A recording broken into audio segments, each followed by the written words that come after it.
அனைவருக்கும் வணக்கம். அகத்தீசா Anjana YouTube channel உங்கள் அனைவரையும் அன்புடன் வரவேற்கின்றோம்.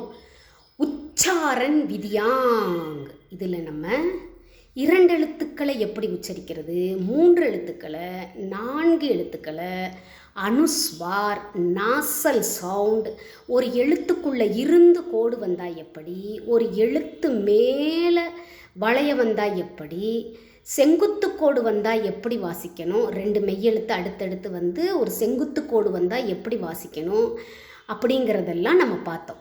இந்த வரிசையில் நம்ம கடைசியாக பார்க்கக்கூடிய விதிமுறை, எழுத்துக்களை உச்சரிக்கும் விதிமுறையில் நாம் பார்க்குறது தான் இன்றைக்கி வகுப்பு. மெய்யெழுத்தோட 3வது வரிசை என்னப்பா? டா வரிசை. டட்ட ட ட ந. இதில் அந்த ஃபஸ்ட்டு குரில் டாக்கு அடியில் ஒரு சிம்பல் இருக்குது, நெடில் டாக்கு அடியில் ஒரு சிம்பல் இருக்குது. இந்த சிம்பல் இருந்தால் இதை எப்படி உச்சரிக்கணும்? ஃபஸ்ட்டு அந்த எழுத்து மேலே புள்ளி வச்சிடணும். அப்புறம் அந்த கீழே ஒரு அடையாளம் இருக்குது பார்த்தீங்களா, அந்த அடையாளத்தை ரான்னு உச்சரிக்கணும். ஓகேங்களா? இதை எப்படி உச்சரிக்கணுங்கிறத பார்ப்போமா? இப்போ இந்த ஃபஸ்ட்டு டாக்கு உங்களுக்கு உதாரணம் சொல்கிறேன். டா இருக்குது, கீழே அந்த சின்ன கிரசன் சிம்பல் இருக்குது. இதை நம்ம எப்படி உச்சரிக்கணுங்கிறத பார்க்க போகிறோம். ரா இஸ் ட்ரீ ய. என்ன சொன்னோம்? புள்ளி வச்சுட்டு அப்புறம் அதை ரான்னு உச்சரிக்கணும். ராஷ்ட்ரிய, nation, Trinity, Trinity College, Trinity College அப்படின்னு சொல்லுவோம். இப்போ நெடில் டாக்கு ஒரு உதாரணம் பார்ப்போமா? அந்த டா இருக்குது, கீழே ஒரு அந்த அடையாளம் இருக்குது. இப்போ ட்ரா, அதை என்ன ட்ரா ட்ரா, இ வ இர் டிரைவர். அதுக்கு அடியில் இருக்கிறத ரான்னு உச்சரிக்கணும். அந்த எழுத்து மேலே என்ன வச்சிடணும்? புள்ளி வச்சிடணும். இதைத்தான் இந்த விதிமுறையில் பார்க்குறோம். உச்சாரன் விதியாங் இதில் நாம் பார்த்த கடைசி விதிமுறை. இதோட எழுத்துக்களை உச்சரிக்கக்கூடிய விதிமுறைகள் முடிந்து விட்டன.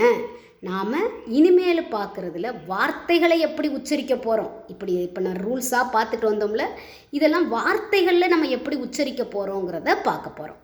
இந்த எழுத்து எப்படிங்கிறது புரிஞ்சுக்கிடுச்சிங்களா? அதுக்கு அடியில் ஒரு கோடு இருக்குது பார்த்தீங்களா? அந்த நெடில் டாக்கும் குரில் டாக்கும் அடியில் அதை என்னென்னு உச்சரிக்கணும்? ரான்னு உச்சரிக்கணும். மேலே புள்ளி வச்சிடணும். ராஷ்ட்ரிய, நேஷன், ட்ரினிட்டி ஒரு காலேஜோட பேர், ட்ரா இ வ இர் டிரைவர்.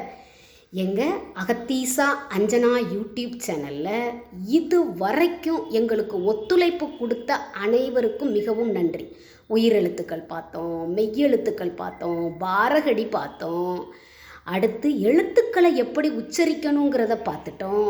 இதே வரிசையில் நாம் அடுத்து பார்க்க போவது வார்த்தைகளை எப்படி நாம் உச்சரிக்க வேண்டும் அப்படிங்கிற விதிமுறையைத்தான் நாங்கள் பார்க்க போகிறோம்.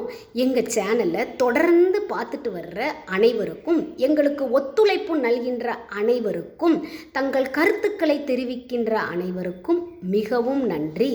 அகத்தீசா அஞ்சனா யூடியூப் சேனல் தங்களிடமிருந்து அன்புடன் விடைபெறுகின்றோம். எழுத்துக்களை பார்த்துட்டோம், இனிமேல் நம்ம வார்த்தைகளை பார்க்க போகிறோம். தொடர்ந்து பார்த்துக்கிட்டே வாங்க. ஹிந்தி என்பது எளிமையான மொழி. இதை உங்களுக்கு எளிமையான முறையில் நாங்கள் உங்களுக்கு கற்றுக் கொடுத்து கொண்டு வருகின்றோம். நன்றி, வணக்கம், தன்யவாத்.